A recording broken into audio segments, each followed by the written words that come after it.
Si l'on en croit tous les sondages, les Français restent persuadés que les politiques et d'une façon générale les puissants continuent d'échapper à la justice, qu'il y a des pressions du pouvoir sur la justice.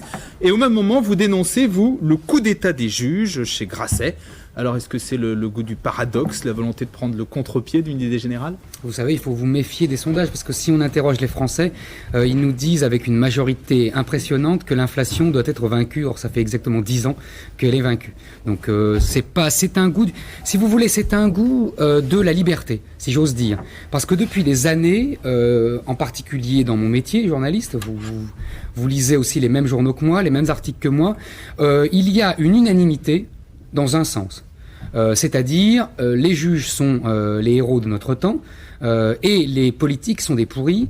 On lit des papiers incroyables à la gloire des juges. Les portraits qu'on lit sur les juges sont toujours tout blancs.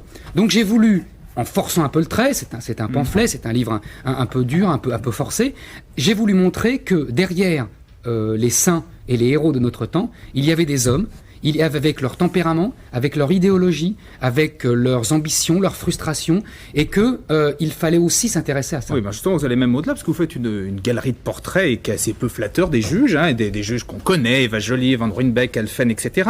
Alors vous les qualifiez de nihilistes, de gourous, on a même presque le sentiment parfois que c'est des sadiques, une vraie volonté d'humilier, de briser des anciens ministres ou des chefs d'entreprise. Ah, écoutez, j'ai voulu faire deux choses différentes. D'une part, faire des portraits de juges, parce que ça m'intéressait de voir leur réalité humaine, leur chair humaine, et puis aussi intellectuelle, et aussi d'où ils venaient, où ils allaient, etc. Et deuxièmement, dans la deuxième partie de votre question, pour l'humiliation, briser, etc., j'ai voulu montrer l'utilisation de la prison comme moyen de briser certaines personnes. Et c'est tout, ça c'est deux choses différentes.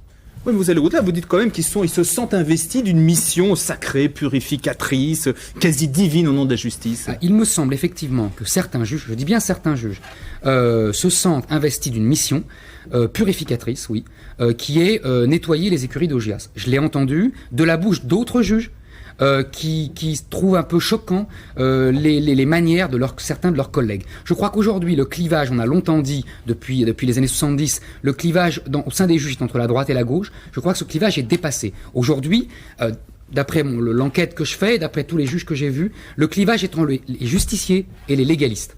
Alors, vous présentez les juges également comme fascinés par les médias. Vous parlez d'une véritable collusion entre la justice, entre les juges et les médias. Mais est-ce que ce n'est pas la seule façon pour eux d'éviter que les affaires soient enterrées ? Il m'a semblé intéressant de montrer comment deux contre-pouvoirs, la justice et la presse, s'étaient alliés de façon instinctive, si j'ose dire. Il n'y a pas eu de théorisation. C'était allié pour combattre le pouvoir politique. Et je voulais montrer ça. Je trouvais ça intéressant, d'une part, pour le démontrer, pour le décrire, pour raconter les histoires, et d'autre part, pour montrer ce que ça cachait d'enjeux politiques. De montrer comment deux pouvoirs non élus, la presse et la justice, s'alliaient contre le pouvoir élu. Et, si vous voulez, c'était toute une trame pour expliquer l'évolution de notre société où de plus en plus le pouvoir démocratiquement élu est confisqué au profit de pouvoirs non élus. Alors justement, vous dites à ce propos que les politiques auraient tendance à capituler devant les juges qui profiteraient donc de cette espèce de recul de l'État. On a envie de vous dire, mais regardez ce qui se passe. De Nallet, d'ailleurs vous le dites vous-même, de Kiechman à Toubon, aujourd'hui les juges interviennent, font pression sur la justice. Les politiques, vous voulez dire ? Les politiques, pardon. Non, j'ai voulu dire une chose très simple, si j'ose dire. C'est que la nature a horreur du vide. C'est que nous avons une tradition républicaine qui repose sur l'État qui doit réguler l'économique et le social. Or, dans les années 80, la mode libérale, la mode décentralisatrice a fait reculer l'État. Le politique s'est senti coupable d'intervenir. Il n'a plus eu confiance dans les vertus régulatrices de l'État. Qu'est-ce qui s'est passé ? Le juge est venu comme appelé par la société pour réguler à la place de l'État. Alors, vous dites une autre accusation assez grave, vous dites que les juges n'appliqueraient pas la loi, ils auraient même tendance souvent à la détourner quasiment. Ce que je dis exactement, c'est que les juges choisissent les lois qu'ils appliquent, choisissent les lois qu'ils n'appliquent pas. J'ai une très jolie phrase de Giraudoux qui dit « Le droit est la plus belle école de l'imagination ». Alors, exemple de lois que les juges n'appliquent pas ? Les lois sur l'immigration, les lois Pasqua.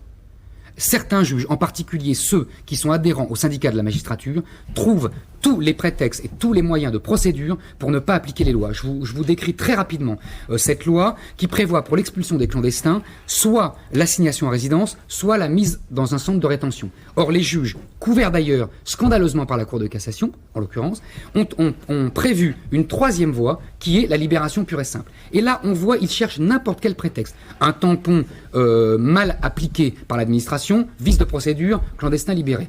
Un centre de rétention où il fait trop chaud à Nice, clandestin libéré, etc., etc. On l'a vu pour les occupations d'églises Saint-Ambroise et Saint-Bernard. Ces gens-là étaient évidemment clandestins parce qu'ils se disaient eux-mêmes sans papier. Or, quand ils ont été présentés à la justice, les juges les ont libérés en masse. Vous savez que sur les 220 clandestins arrêtés après Saint-Bernard, vous savez combien il y a eu d'expulsions ? Il y en a eu très peu. Il y en a eu 13. Et vous savez combien la Cour d'appel a déclaré conforme, ensuite, après les juges de première instance, a déclaré conforme les procédures, 90%.